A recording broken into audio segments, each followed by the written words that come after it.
सुबह का खूबसूरत दृश्य, हरियाली, खेतों में हवा।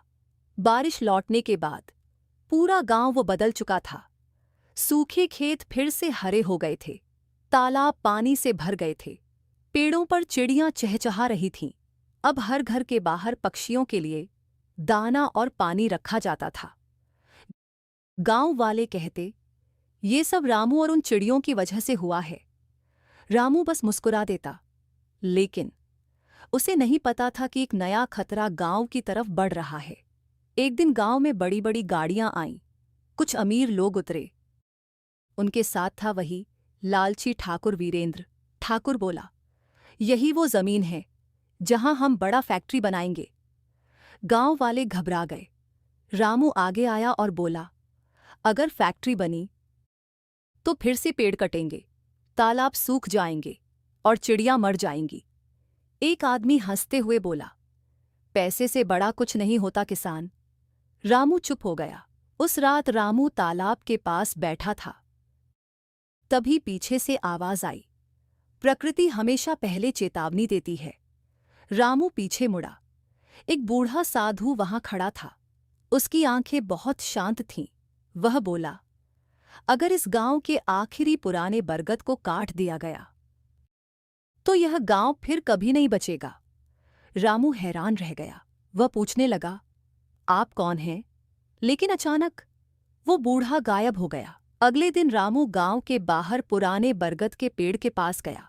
वह बहुत विशाल पेड़ था, सैकड़ों चिड़ियों का घर। रामू को लगा जैसे पेड़ के अंदर से आवाज आ रही हो। हवा तेज चलने लगी। तभी वही छोटी चिड़िया उसके कंधे पर आ बैठी और बार बार पेड़ की तरफ देखने लगी। रामू समझ गया, इस पेड़ में कोई रहस्य जरूर है। ठाकुर वीरेंद्र ने शहर वालों से पैसे ले लिए थे। उसने रात में मजदूर भेजे ताकि बरगद का पेड़ काटा जा सके। लेकिन जैसे ही कुल्हाड़ी पेड़ पर लगी, पूरा आसमान काला हो गया। तेज हवाएं चलने लगीं। सैकड़ों चिड़ियां अचानक पेड़ के ऊपर मंडराने लगीं। मजदूर डर गए। एक आदमी चिल्लाया, ये पेड़ ठीक नहीं है, यहां कुछ अजीब है। सभी भाग गए। अगली सुबह पूरा गांव डर गया। रामू अपने घर में नहीं था। वह अचानक गायब हो चुका था। उसके घर का दरवाजा खुला था और जमीन पर सिर्फ कुछ पंख पड़े थे। रामू की पत्नी रोने लगी। गांव वाले उसे हर जगह ढूंढने लगे, लेकिन रामू कहीं नहीं मिला। शाम होते ही वही छोटी चिड़िया बार बार गांव वालों के पास आकर चहचहाने लगी। वह उड़ती, फिर वापस आ जाती, जैसे किसी को कहीं बुला रही हो। आखिर कुछ बच्चे उसके पीछे चल पड़े। चिड़िया उन्हें जंगल के अंदर पुराने बरगद तक ले गई। वहां पहुंचकर सब डर गए। बरगद के नीचे रामू बेहोश पड़ा था। उसके आसपास जमीन पर अजीब निशान बने थे।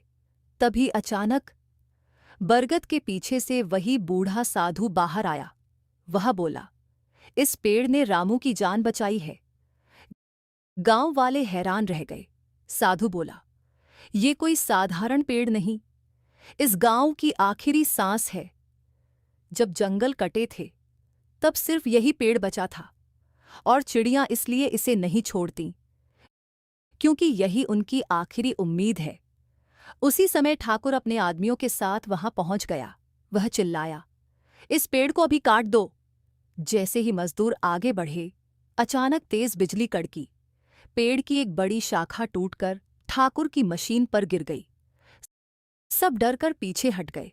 तेज हवा चलने लगी। चिड़ियां आसमान में जोर जोर से उड़ने लगीं। ठाकुर घबरा गया।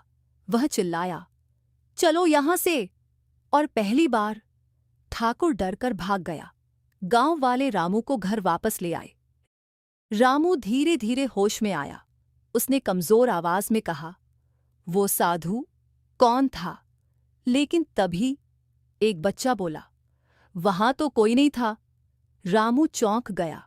उसी समय वही छोटी चिड़िया खिड़की पर आकर बैठ गई।